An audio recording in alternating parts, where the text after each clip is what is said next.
Audio on demand from Vision Christian Media. Foundations.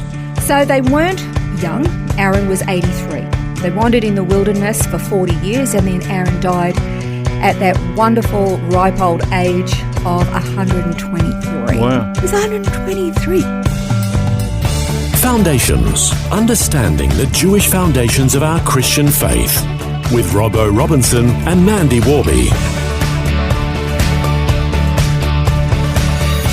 We're learning about the religious focus of Judaism, the different religious groups that developed over the centuries and how their system of governance impacted their communities. One of the most important groups in the Jewish nation was the priesthood. And we're going to focus a little bit on the next couple of programs on the Jewish Kohanim, the priests and priesthood, to learn about their function and what they did in their roles and if there were any priests still functioning today. Now, in the last programs, we've learned about the Tribe of Levi and how the Levites were chosen by God to be a priestly tribe before him, to minister to him and care for all things relating to the temple, as well as being ministers to the people throughout the land of Israel. Within the tribe of Levi was the family of the Kohanim, the priests, the first one, of course, being Aaron, the brother of Moses. Have you ever met anybody whose last name was Cohen? Yes. Well, that's actually from Kohanim, Oh, the wow. priesthood. So that's a bit of a clue that they may actually have a Jewish heritage. Okay. There are other names actually that are related to the priesthood, but yeah, usually the last name is spelt with a C, but when regarding the priesthood, it's spelt with a K, Kohen. So Kohen is singular, the Kohanim means it's plural. Right. Yep. So the tradition was, as we learned last time, that they had to be within the Levitical tribe, but they had to be in the bloodline of Aaron. So then why was Aaron chosen and his family to be this line of priests? What was special about them? That is a good question. I don't know. I do have a hypothesis. Can't prove it. I don't know. But I have a sneaking suspicion that, remember when God says to Moses when he's out in the wilderness, I want you to go and I want you to approach Pharaoh, tell him to let my people go. And Moses argues uphill and down dale about why he shouldn't be the one. That's right. And in the end, God gets frustrated with him. Doesn't it show the patience of God? Doesn't it? God is very patient, and in the end he says, you go back and your brother Aaron's going to be your mouthpiece. He basically says Aaron is going to be the intermediary. He's going to be the go-between between you and Pharaoh. You're the one who's calling the shots, but Aaron's going to be the spokesperson, the mediator, for want of a better word. And because Aaron did, he didn't complain about it, he just said, yep, I'm in, I'll do it.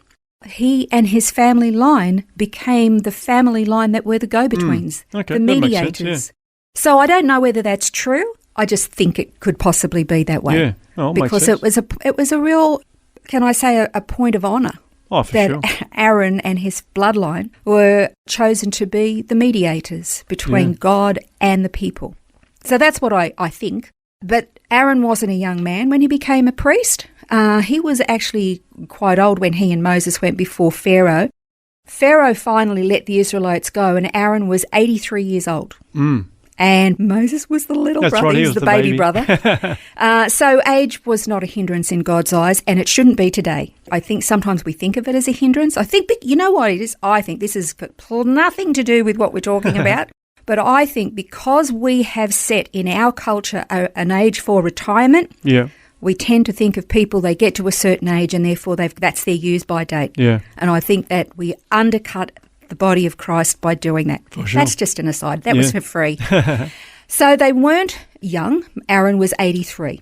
They wandered in the wilderness for 40 years and then Aaron died at that wonderful ripe old age of 123. Wow. He was 123. Can you That's imagine an elderly gentleman like that just roaming around in the desert for 40 years? That's amazing. So being that they were that age, I mean, was being a priest an easy job? Because you could imagine someone at that age would have been, I mean, maybe not frail, but certainly not able to do all the heavy lifting that the younger guys did. So what was actually involved? Was it an easy job being a priest? Oh, you might think so, because the rest of the tribe of Levi, they actually had a lot of the heavy work with maintaining the temple and keeping it clean and the cooking of the showbread and the incense. I mean, they had a lot of work to do. And then when they were spread throughout the land, they were there to minister to the people. They worked hard, but it was not an easy job. And can I just say it was probably a bit of a scary job?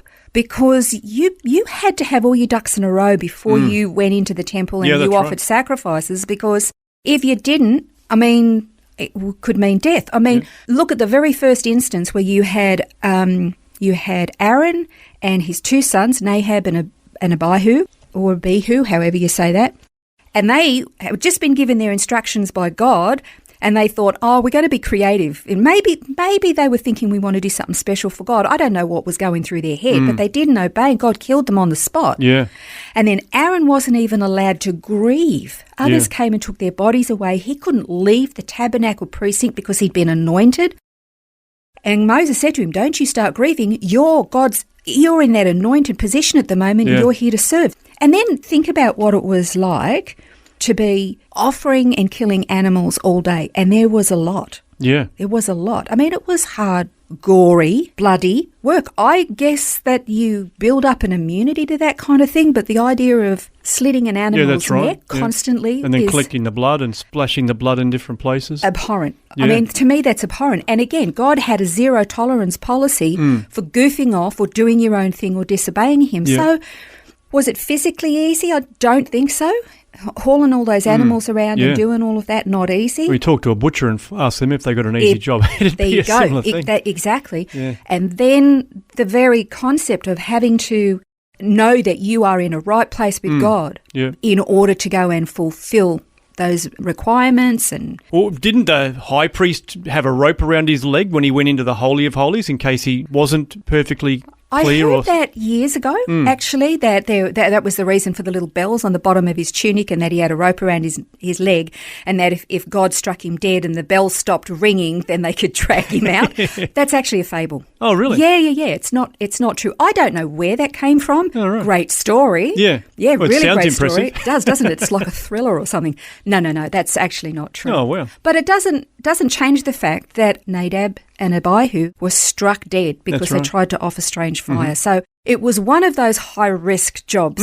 Sure. Were they respected and elevated and held in high esteem? Yeah. Were they cared for? Were they provided for? Yeah, they deserved it because they took their life into their hands every time they went before God. Yeah. And then don't forget, too, that you've got to ask the question, how come his sons got struck dead for offering strange fire, but Aaron didn't get struck dead when he built or made the golden calf?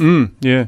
That you kind of go, hang on a second, is this a double standard here? Yeah. Well, first of all, those two boys, his sons, Nadab and Abihu, were in a position of being an anointed priest in the tabernacle, anointed, ready to serve. Yeah.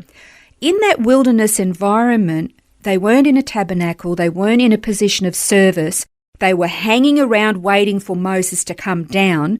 And the people came and pressured him. He said, well, give me all your jewellery. And he fashioned the golden calf, and later said he just threw the gold in and it just popped out a calf. So he wasn't struck dead then, but he was most definitely punished later on. He fulfilled his ministry task in the wilderness, but at the end of his life, God said, you blew it in the wilderness and you led my people astray. And for that reason, you do not get to go into the promised land. Yeah. And he and his predecessor, they went up the mountain, Mount Hor, and he had to take off all of his priestly gear, give it to his eldest son, the remaining eldest son, and then God took his life right there. Yeah. Won't say killed him. He died there, and that's where he was buried. So he was punished for that. Yeah, that's right. But he wasn't in the role of actual physical priest at the time. So I think that's how that is kind of sorted out. That's right. So there is a bit of a consequence there. That story, by the way, is found in Numbers 20, verses 25 to 29, where God says to Moses, take Aaron and his son Eleazar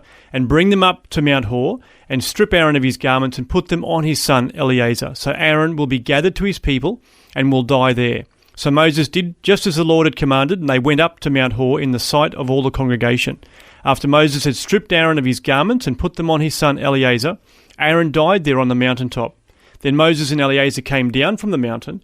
When all the congregation saw that Aaron had died, all the house of Israel wept for Aaron for 30 days. Yeah, so they had a lot of grief. I mean, he'd been basically their mediator. Yeah. He was the voice for God to them for 40 years in that environment, and he passed on. Yeah. But again, God honoured him and his family but there was still a consequence for his sin. So there's the priests, especially the high priest, incredibly important to the Israelites. I don't think we as secular Gentiles, even Christians, have a real comprehension and understanding of how important the priesthood was for the people, especially the high priest. He was their mediator, their go-between. Without him, they had no connection to God. Yeah. So they were very, very important. Well, the next program, we're going to continue to look at these Kohanim and find out more about the work that they did next time on Foundations. This has been Foundations, a look at the Jewish foundations of our Christian faith. For study notes, resources and more, see vision.org.au/foundations.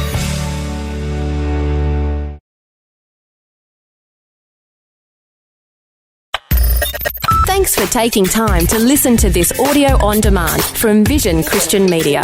To find out more about us, go to vision.org.au.